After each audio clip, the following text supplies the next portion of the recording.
1981 की फिल्म उमराव जान का संगीत देते समय खयाम साहब ने सोचा कि वो कुछ अलग करेंगे और इसी कोशिश में उन्होंने उनकी वाइफ जगजीत कौर के कहने पर आशा भोसले की आवाज़ में गाने रिकॉर्ड करने का प्लान बनाया।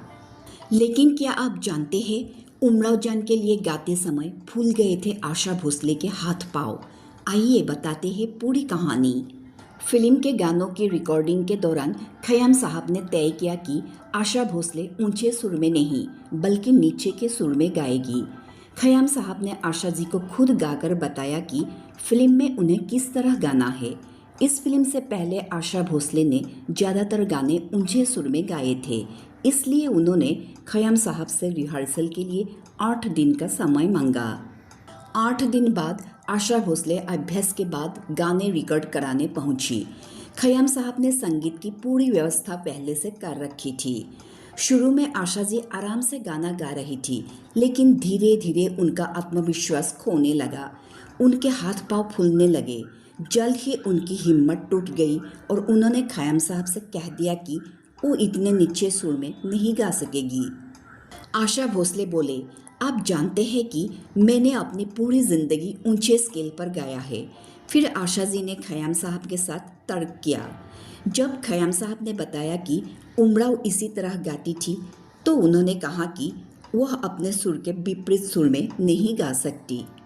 खयाम साहब ने जब देखा कि आशा जी अड़ गई है, तो उन्होंने इस मुश्किल से निकलने के लिए एक उपाय सोचा। उन्होंने आशा जी से कहा कि वो पहले नीचे सुर से एक बार में गा दे, उसके बाद वो म्यूज़िक अरेंजमेंट में ज़रूरी बदलाव करके अपने नियमित ऊंचे सुर में भी एक और टेक दे सकती है।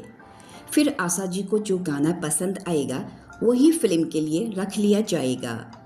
उस ज़माने में म्यूज़िक अरेंजमेंट आज जैसे आसान नहीं था, इसलिए आशा भोसले ने खयाम को उनके बेटे प्रदीप की कसम दिलाई कि वो गाने को दोबारा भी रिकॉर्ड करेंगे।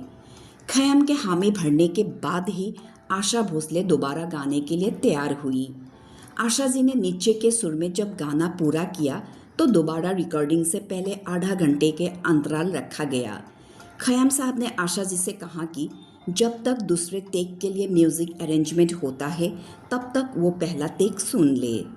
गीत के समाप्त होने के बाद खयाम साहब ने आशा जी को रिकॉर्डिंग रूम में बुलाया ताकि वे उनका संस्करण सुने, इससे पहले कि वे उनके टेक के लिए जाए। तानपुरा, सितार, सारंगी बजने लगे। मुखरा में जाने से पहले आलाप से शुरुआत की। स्टूडियो में सन्नाटा छा गया और हर कोई आशा भोसले की प्रतिक्रिया का इंतज़ार करने लगा। वो गाना 5.5 मिनट लंबा था। आशा भोसले गाने सुनते सुनते खो सी गई। गाने ख़त्म होने के बाद उनकी आंखें धीरे धीरे खुली और उन्होंने आश्चर्य से भरी आवाज़ में धीरे से पूछा, क्या वाकई मैं ही गा रही थी? मैंने खुद को पहले कभी इस तरह गाते नहीं सुना। और वहाँ जमा हुए सभी लोग फिर से सांस लेने लगे। आशा जी ने गाना सुनने के बाद दूसरे टेक करने की जिद छोड़ दी। उन्होंने फिल्म के बाकी गाने भी उसी सुर में गाए और नतीजा ये रहा कि उन्होंने अपने समर्पण से इन गज़लों को अमर बना दिया और उमराव जान को हिंदी सिनेमा के कालजयी गीत संगीत वाली फिल्मों में जगह मिली।